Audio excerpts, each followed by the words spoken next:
وطن شاخ كانت لا نشير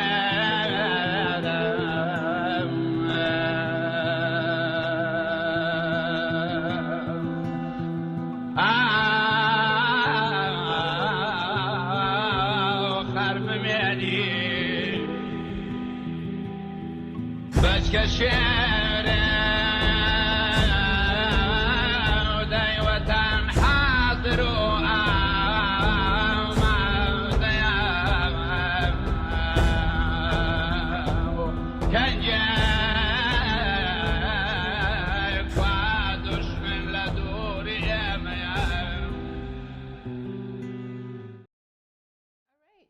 Hello everyone, thank you for joining us today. Lara, thank you so much for joining from all over the world, Thank right? you for having me. It's such a pleasure to be here.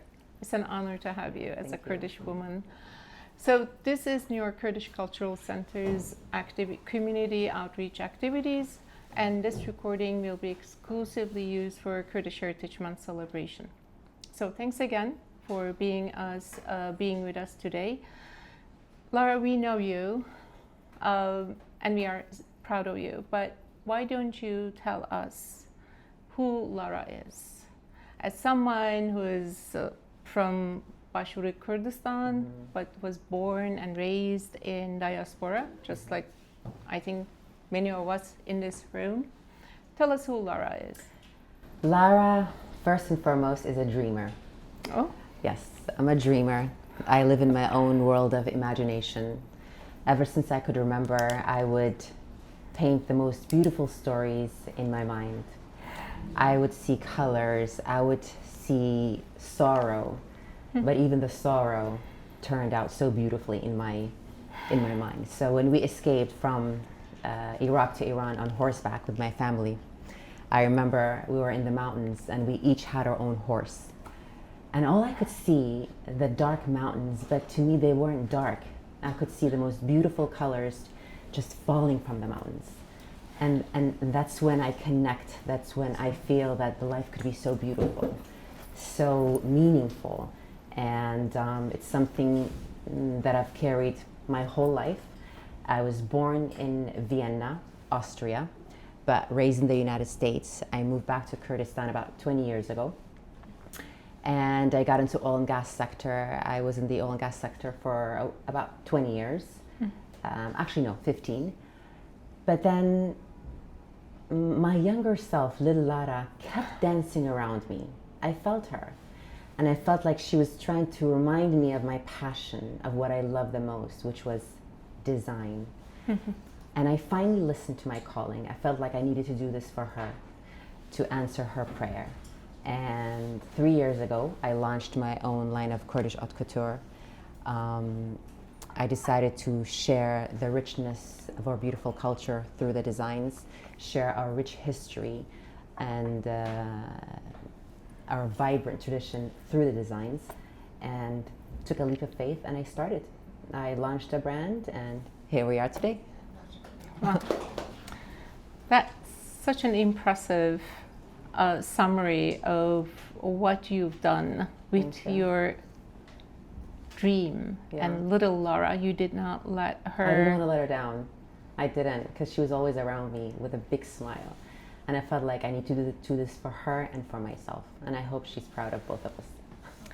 Yeah. Lara, I have another question that I jotted down, but I'm going to follow my instinct. Okay. To ask another question about your dream. We Kurds do not have really room for positive dreams, right? We have a huge dream that we want our homeland back, but we usually don't let our creativity, this little o us doing something, but you did not let that happen to your dream. What is the most? I believe in my dreams. I really do. Like, they're real to me. When I first see that dream or that imagination in my thought, it's real. I feel like it's already happened. So it just needs time for it to come to life. So for me, yes, like you said, you know, Kurds have always been known for conflict, right? I don't want the world to see that side. I want the world to see the rich culture, the history, the beauty, the landscape. And through my designs, I share Kurdish music. I represent the strength and the resilience of the Kurdish woman, right? Yeah. So for me, I don't look at things as a negative ever. While we've been through a lot, but I try to always end it on a positive note. While the Kurdish women and men and all four parts of Kurdistan have been through so much suffering, but there's hope, there's faith, and we're united, we're one. And through these designs, they all carry a message, they carry a poem, they carry my own personal journey. And I think that's why it resonates with a lot of people. And you see that while some of them may look very sorrowful and some may carry pain, but in the end, you see the strength and the hope and the unity in these designs. You show the world how dignifying these beautiful, vibrant colors. How did you feel? I was crying when I was watching. How did you feel? You know, the Milan Enchanted collection was deeply personal to me. It took me 8 months to complete that collection, and I wanted to be very different than my Paris collection.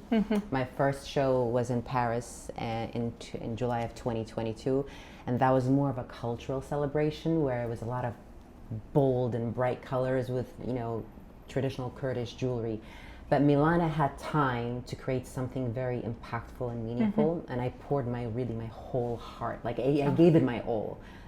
My mom was a witness. I would collapse. I had sleepless nights because I needed to show not only the Kurdish clothing, but I wanted to represent the strong and poetic Kurdish symbols like the citadel.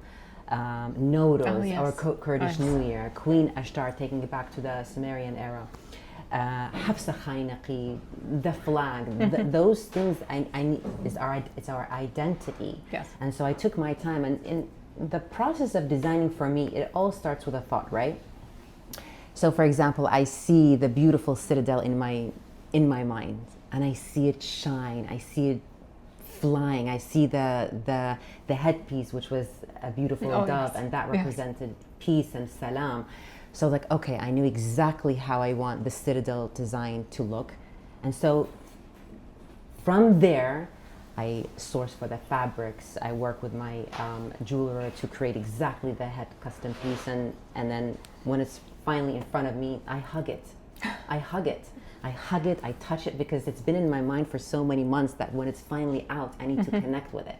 So I knew that once you I knew if I could connect with them, you're going to connect with them. Yes. The audience will. So for me, designing is not something superficial, it's a testimony. Yes. When people see the designs, I want them to connect with it emotionally. I want them to understand the story behind it, the strength, the weaknesses, the hope, everything else. And I think that's why not only you, just almost everyone in Milan, they were all in tears because they felt something. It was more than just designs. Yes.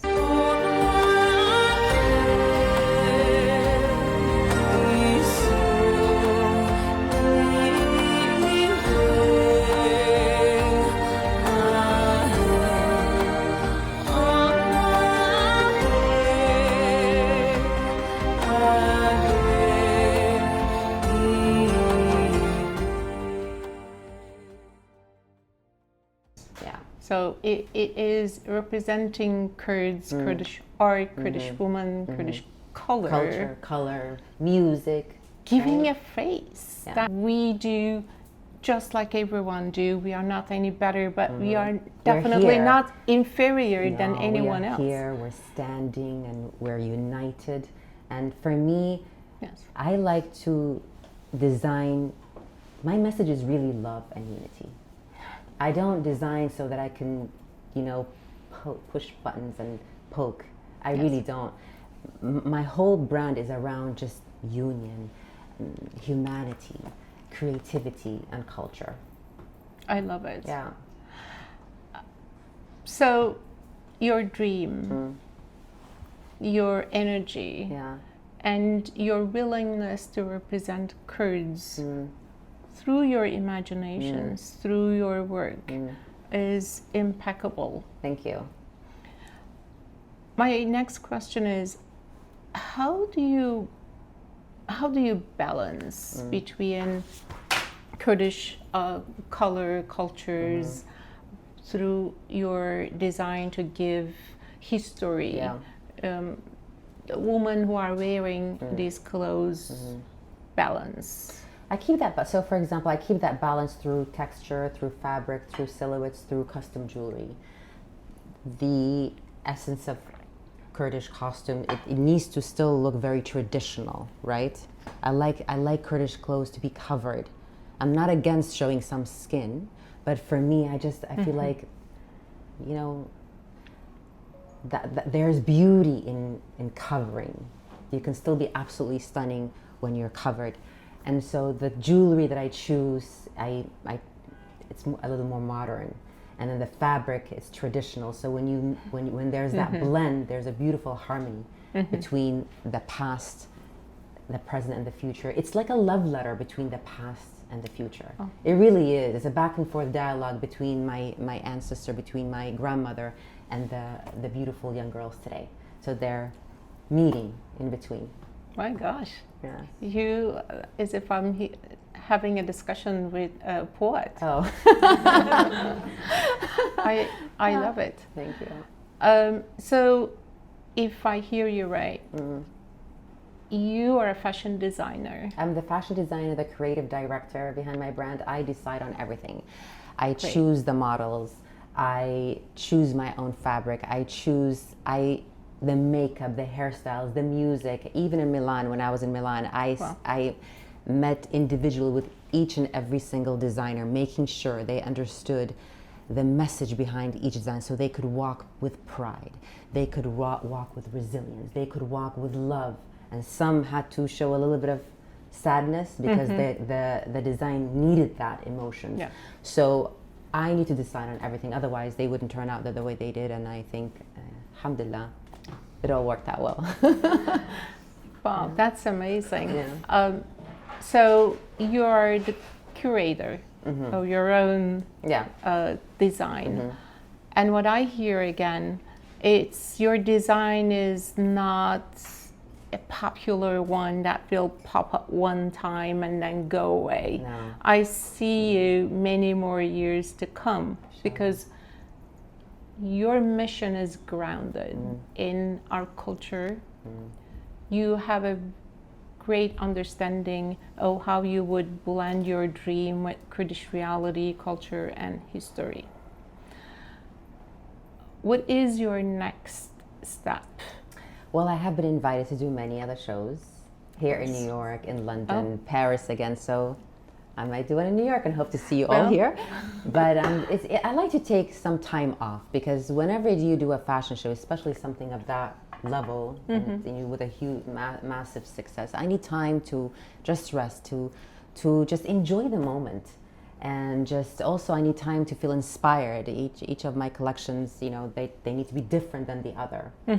Like in Milan, one of my cousins, she was there. She came to me after the show. She was like, Lara. I'm like, yes. She's like, how are you going to top this one? He's like, you left nothing. I'm like, this is not the right time. She's like, no, but she was already thinking because she's my best friend. She's like, how are you going to top this? I'm like, let's not worry about that. Let's just enjoy this success. She's like, okay, fine.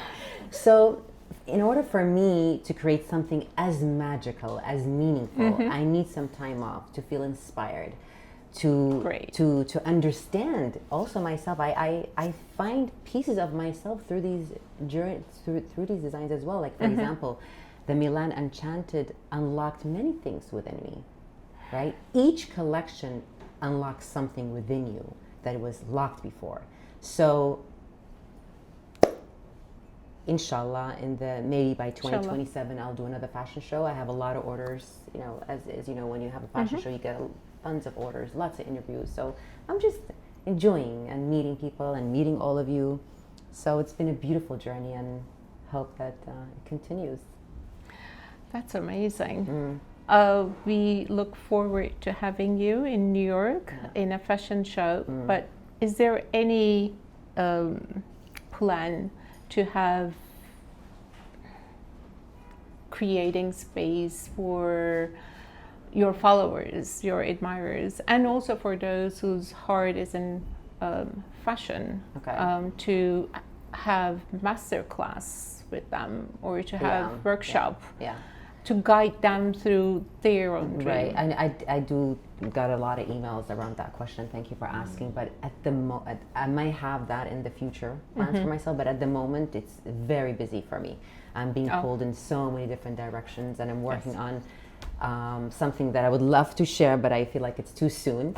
But when the time comes, I think you'll hear about it. Yes, absolutely. In the future, I would like to have some master classes for the upcoming designers, because I would love to be, a role model to the young girls that, the sky's the limit. You can do anything you want, but the journey of making your dream coming true begins with you. Yes. It doesn't begin with anybody else. You have to take that leap of faith. The rest will come. You know, in our culture, as you all know, they leave a lot of things to destiny. قسمة.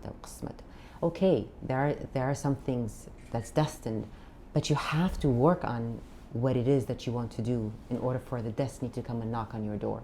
So for me, I don't leave anything to destiny. I give it my best shot, and then I say, destiny, it's in your hands now. It is your time to your time to do the work, because I've done my part. Yes. Yeah.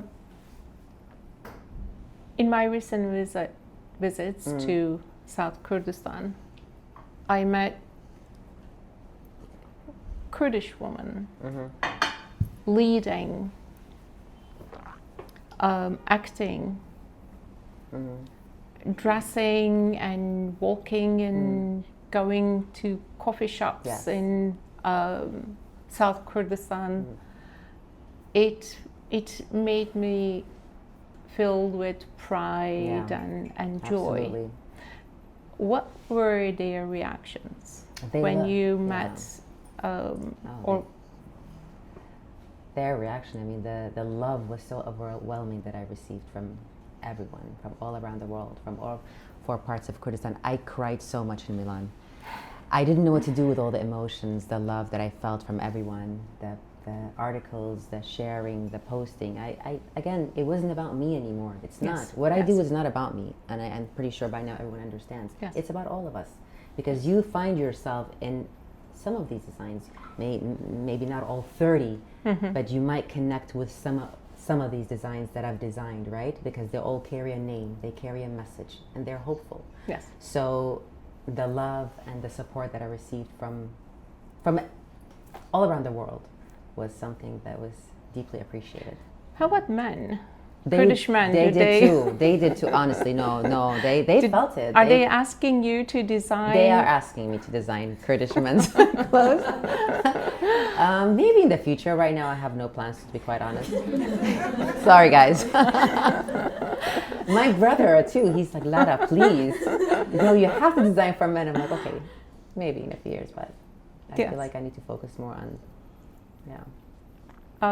Well, again, our colors, our flag was in the sky in Milan, thanks to your efforts, your creativity, your discipline, your hard work, and that inspires many young people and people who are still not giving up their dreams to follow the demand of their inner little one. So that was truly inspiring. Thank you. One thing I would like to say. Yes. When you have a dream, just keep in mind that you might not make it the first few rounds. Don't be discouraged. Because I feel like a lot of people just after the second, third try, they just, let go and quit. Never quit. Because I think the beauty is in the journey. The beauty is in learning. At the beginning was very difficult for me, especially around sponsors. I didn't have a lot of sponsors. So for my first fashion show, I didn't let that get in the way, though, right? So where there's a will, there's a way. you have to keep going. You have to keep pushing, because Yes. if you give up on that dream, then you don't know what you have locked forever. I totally hear you. Also, like, talk a little bit more about your design. Some of your design, one of them, there is the golden rose, there's a woman carrying a pie, and another one, there's a widow. Lady and Salma. there is another one with a Kurdish flag. Could you specifically talk about those? Okay, so I can get into. So Nowruz for me is special, and it's special for all Kurds. We celebrate every year. We dance. We eat so much food. We wear the most beautiful. It's a celebration of color, of resilience, of just spending time with your family. And I wanted the world to see our Nowruz, how bright it shines. But I wanted to do it in a form of a design. Some of these designs are not wearable, but they're just a message, so that you could see. This is their Kurdish New Year, which is every year on March 21st. She was the queen of the fire goddess, the flame that's always burning. And so I made sure that she's wearing a fire crown, holding a torch. Her dress was all the colors of fire, with a woman imprinted in the design. So that was special for me. The citadel is dated over 6,000 years old. It's our history. It's the walls that remember, walls that witness love, loss, pain, beauty, secrets they carry. I love old walls. So the citadel is the iconic symbol of Kurdistan. It's a place where Kurds and non-Kurds go visit. Yep. In Italy they have the Colosseum. We have the citadel. So I wanted to open the show with the citadel. So with the salam to the audiences. So it's important for me to do some of my designs. They're wearable, but some aren't, because they carry a message, and the message needs to be very loud and clear, which was the citadel, the Nowruz, Queen Ashtar, the divine feminine, the queen of destruction, the queen of the darkness. So I needed to add those attributes. Lady Salma, the widow, she through her, I wanted to honor women like Lady Leila Zana, Masture Ardalan, Habsa Khani Naqib. Yes. She was someone who, during her time, she was an icon. She was a leader. She cared so much about women education, and I wanted to make sure to bring her outside of Kurdistan. While we all know who Habsa Khani Naqib is, but I wanted the world to recognize who she is and what she stood for, which was women empowerment, which was making sure the young children during her time go to school, because they wouldn't allow young little girls to go to school. So these are very powerful designs for me, and I wanted them outside of Kurdistan. Lara, I don't want to again put pressure on you to do something else right after. Okay. I get it. Trust me, you're not the only one. I'm being pressured every day. But since you've already done the show, and you again well vested in what you've done, you are well aware of your responsibility, bring out all the history, the knowledge, wanted the whole world to know who Kurds are, our achievements. Any plan to turn that fashion in Milan to maybe booklet to also I want to. Photograph and tell whole world what does citadel mean to Kurds, and Nowruz, and a little task for you. Well, I write a lot, okay? So for those who don't know, I write Great. a lot, and I've saved all my writings, and that is in my future plans, that I do want to write a book, but I want to write it my way. I want to mix my imaginary world with the reality, because for me, the imaginary world is my reality, not my reality. Oh, Okay? well. Because I use my reality to bring my imagination into reality. So it's important for me to write a book around how your imagination is your reality, if you know how to bring it to life. So I want to, Brilliant. this is something I definitely want to do. And I write a lot of poems. It's funny that you picked that up about me. And I think I picked that up from my dad because he's a poet. So I love poetry. I write a lot of poems from my designs. And so that's something I definitely want to do if I just get some free time, because it's my passion. I couldn't design if I wasn't able to write for them. I need to spoil them with my words. I need to love them, and I need to love them hard. So it's they come together. Wow. Yeah. Well, we have a book club. Yeah. Okay. Write that book. Okay. Great. We would love to have you back for our book club discussions. In your designs that you made, you said that it took you 8 months. Is there a particular design that took majority of your time when you were working on it?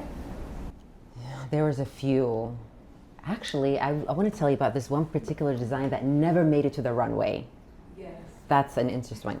So during my design process, I see the colors, I see the fabrics, and I know exactly what they need to be, right? There was this one specific fabric that I was working with, and it was the most beautiful hot pink.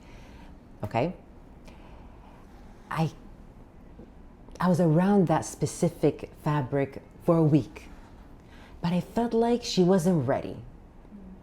I'm like, you're ready. So I kept going around that design. I designed her once, it didn't turn out right. I'm like, okay, you need time to breathe, I'll let you breathe. I'll put it aside. And then I would go back to her a few days later. I'm like, are you ready? Are you ready? And because I speak to my designs, I speak to my fabric designer. I'm not crazy, trust me. But I'm just saying. So I knew she wasn't ready, but I was so stubborn. I felt like I needed to design her. I tried her again. The second time around, she still didn't turn out beautifully. I'm like, why aren't you ready? I am ready. Please. I had to, that specific design that never made it to Milan, 3 months of arguing with her back and forth until I surrendered. I said, okay, I respect your space. I respect your decision. I will not show you to the world, but I promise I'll come back to you. You're there for the next show. So all of my designs, I take a lot of time. The Citadel took me a while. The Nodos took a while, and the Kurdish flag.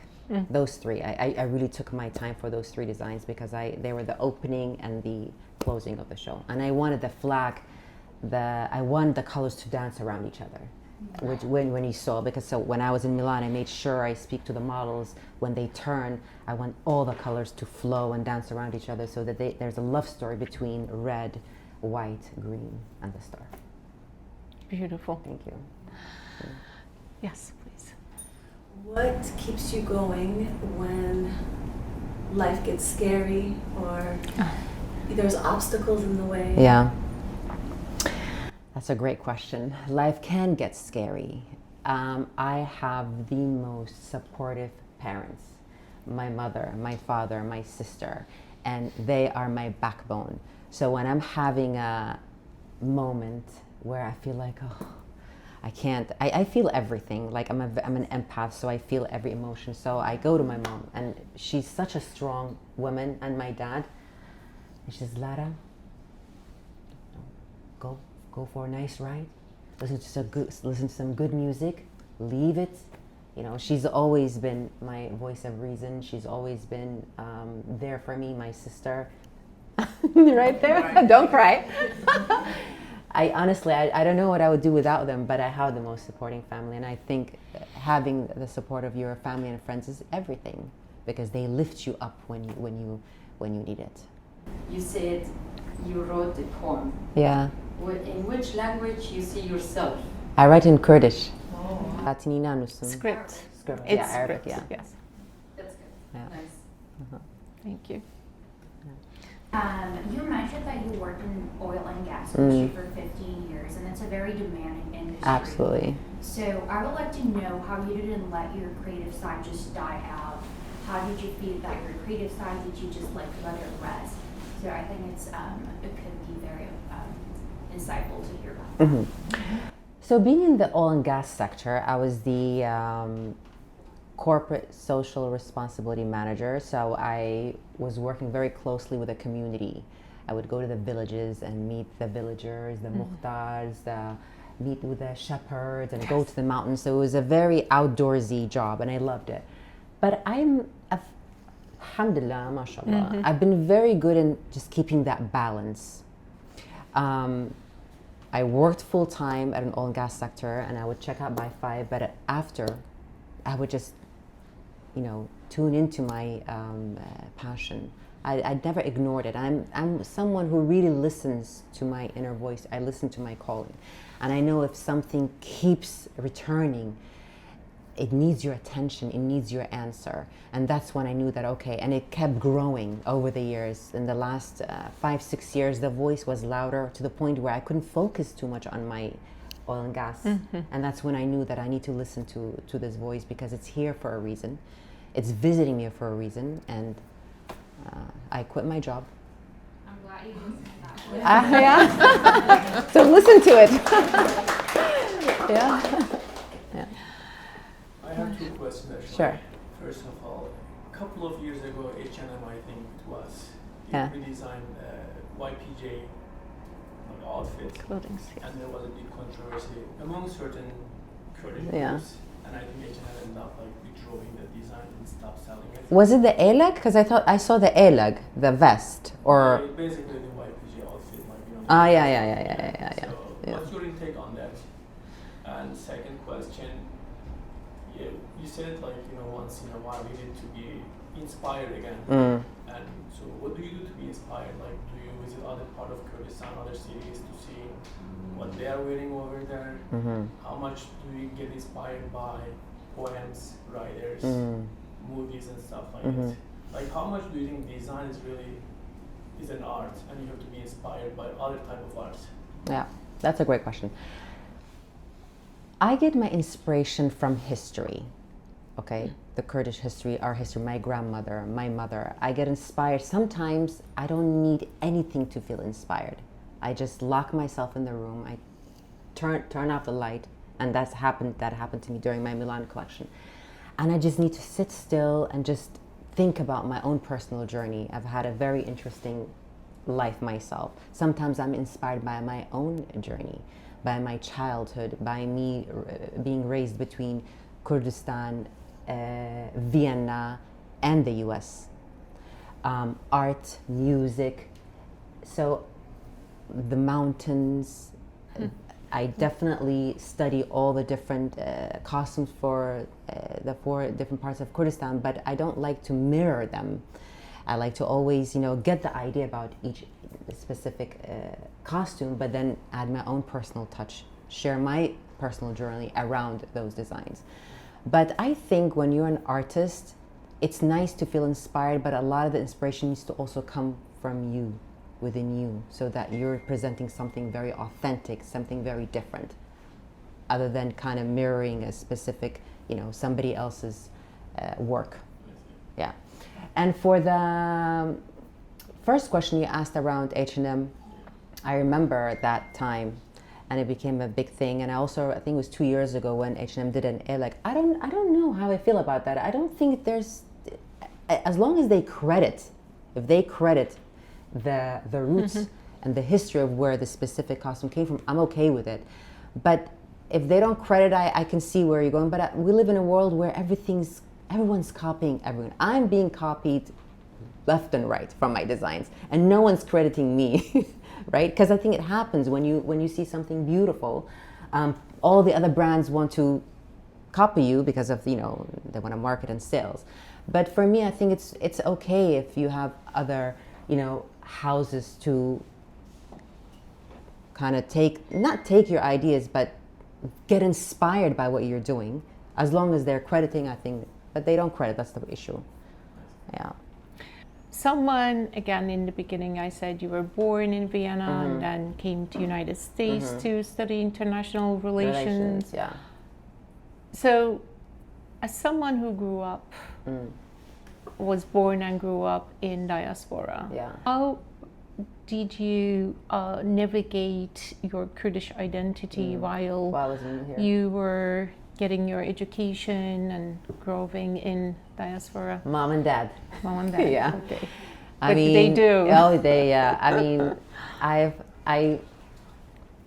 came to the United States when I was 14 years old. I come from the Dizeyee family, a very traditional, reserved family. So my mom was very strict. She was, but I was a good daughter, so I never rebelled. I was always listening. She's like, Lara, you have to be home at 7. I'm like, Mama, 7 o'clock is too early. Can I come, please? Let me stay out till night. She's like, no, 7 o'clock you're at home. So I had very strict parents, but both of them, my father used to always sit us down and talk to us about our culture, about the language. We were only allowed to speak Kurdish at home, listen to Kurdish music. Every year we'd go to the Kurdish New Year in Washington, D.C. Made friends with a lot of Kurdish people. So it's, and I came to the States when I was 14. I wasn't young. So it was already, the values were already instilled in me. But during your teenage years can be tough. But when you have very supportive, strict, and open-minded parents as well too, while they were strict, but they were very open-minded. They let us breathe, they let us go out, but not to cross the boundaries. So I think, that's how I, stayed connected. And every summer would go back home to Kurdistan and visit my family. And the connection I never really disconnected with my culture and my roots. Well, that's a job well done, right? As we are here in America, while things are in fast pace and we are far from Kurdistan, it's really challenging to connect our love, sorrow, challenges, and beauty, pass it on to generations, and let alone feeling them, right? Because this is a very challenging lifestyle, especially in New York. So they've done an awesome job. Thank you. Miles? I have 2 questions, 2 separate questions. Okay. One, obviously you're Kurdish cultural ambassador and people identify you're a Kurdish woman. Your designs draw from different people within the greater Kurdistan area. You have Yazidi designs, some of them have kind of a Persian, sometimes a little hijabi influence. How do you balance that? Second question, unrelated.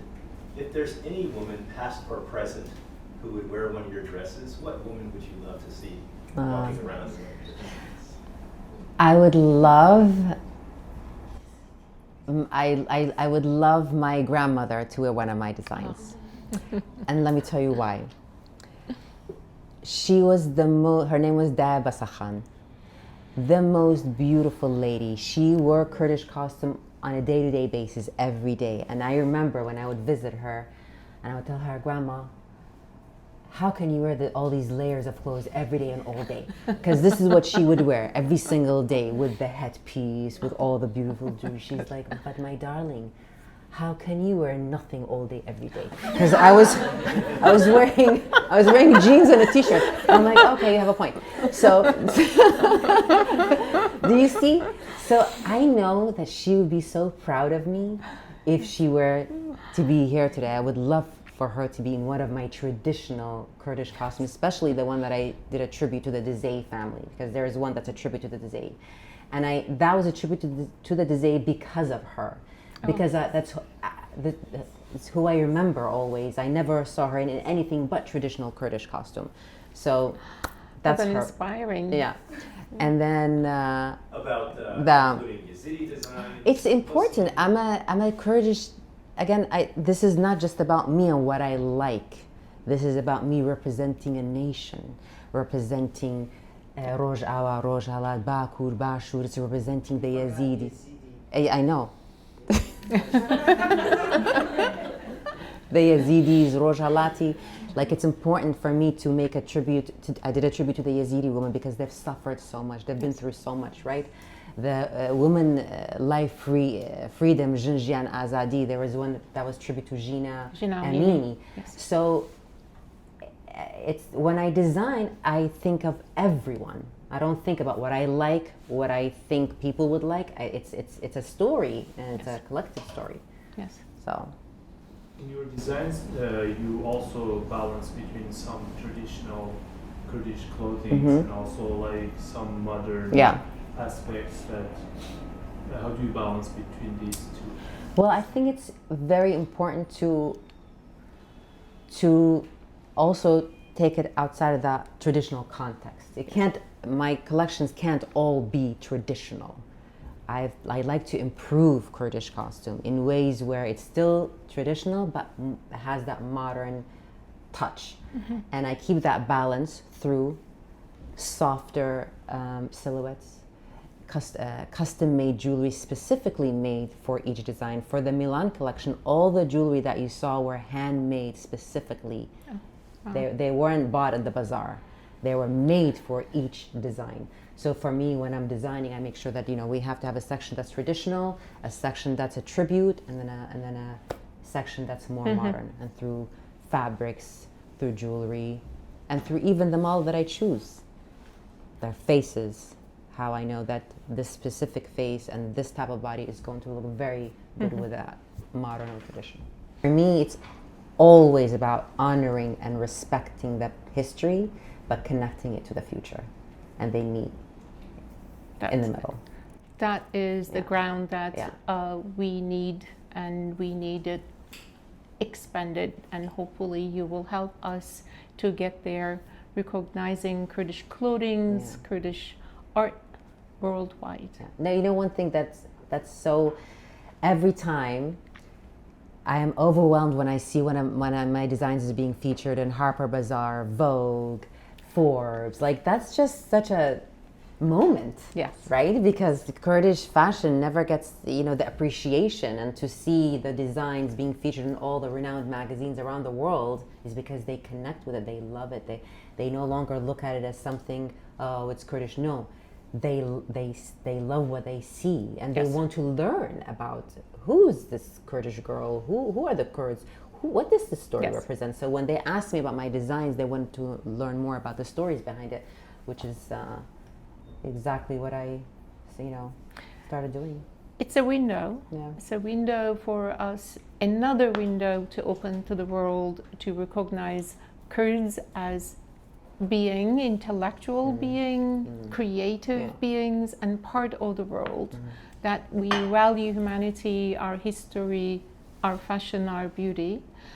Well, thank you all for coming. This is again New York Kurdish Cultural Center. Our website is nykff.org. For those who are new, please do follow us. Please join us as volunteers. We are offering weekly Kurdish language classes to monthly book club events. We have recurring Kurdish Heritage Month celebration in March, and of course our more known side is New York Kurdish Film Festival. We are going to celebrate 10th edition, so it is very exciting year 2026 for us, and with your involvement we will enrich and represent ourselves in New York as Kurds, not someone from north or south, but as united, strong, and talented people. Lara, thank you so much for joining us. Thank you for having me.